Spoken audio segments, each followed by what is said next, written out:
Dragon, you have risen from the death again. What is this excuse of a video? Well, I just wanna bitch about Gtfo rooms for a little bit, that's all. I have to believe that most rooms with alarms in this game should be versatile in its gameplay, and they are for the most part. But I want to be able to fully use the rooms during an alarm and during the cleanup too after you're done with the alarm. Usually if the room is too small, people will run away from it because it doesn't make any tactical sense to stay in there and get hit. And if the room is too big and empty, then you will run to a place where you can funnel, or you will send somebody at the doorway that they're coming from to, you know, kill all these incoming sleepers. One thing I noticed is that these medium-sized rooms are usually the ones in which I have the most fun with. Like, let's take for example the famous E1 room, which is I think on every E1 up until this point. This room by itself has so many ways it can play and so many ways you can play in. There are many nooks and crannies for the sleeper to sneak. They can follow you on top of the pipes, and if you have big balls you can parkour on the pipes, or you know, you can take 20 million HP damage, whichever, Pikachu. The amount of skips this room has is substantial too. You can climb the rocks if you're getting overwhelmed. There's many different ways to get into the same spot too. Like here I used a lamp, you can use the side of that place and climb on top of the rocks there to get into the same spot too. The whole place is just an arena in which we have the freedom to fight how we want, with many landmarks to identify this iconic room even more. Of course, some parts of this room are safer than others.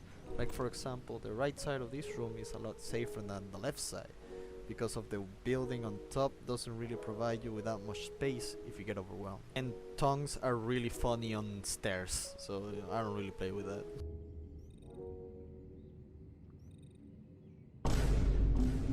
Hello, I just decided to appear because I know that some of you motherfuckers are gonna appear.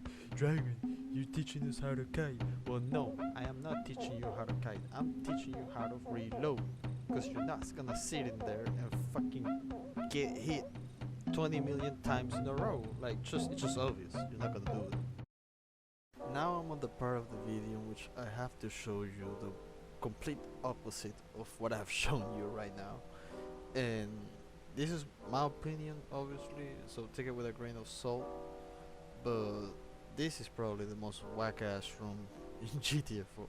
And I know what you're saying. You're probably like, whoa, Dragon, you're talking so much shit. What the fuck is this? And you know, I understand this, but just artistically, this looks beautiful. I love this room, but gameplay-wise, it's kind of whack.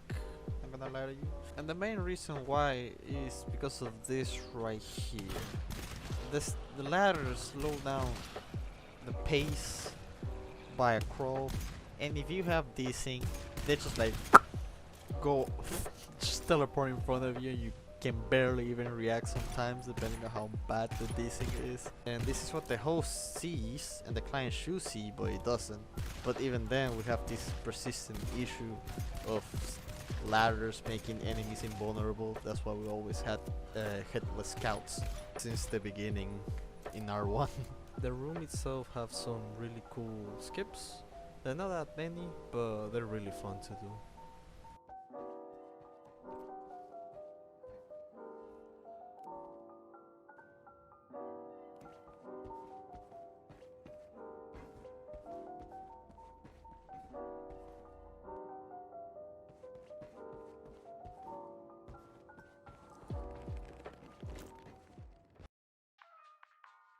Haha, get it? Cause C3 is called starvation?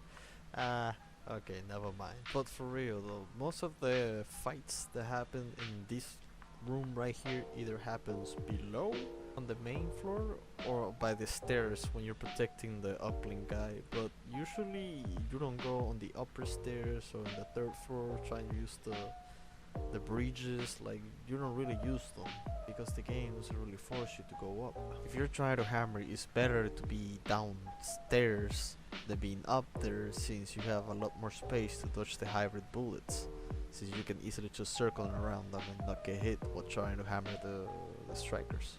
And since the objective is really short-lived, with this being a class 3 uplink, I think. I don't remember well. It usually ends in a heartbeat, especially if you're really quick on the uplinks, and especially even faster with boosters too. Imagine if this was a terminal that would trigger a class 5 alarm that would go everywhere in the room, forcing you to go up and down and reposition. Like, it'll be a lot more fun than having to protect somebody's stairs, you know.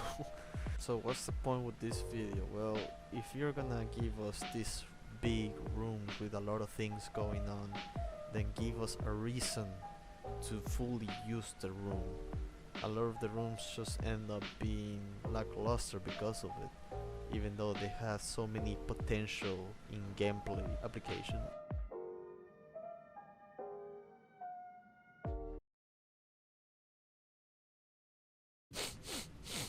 Damn, floatways do smells like shit.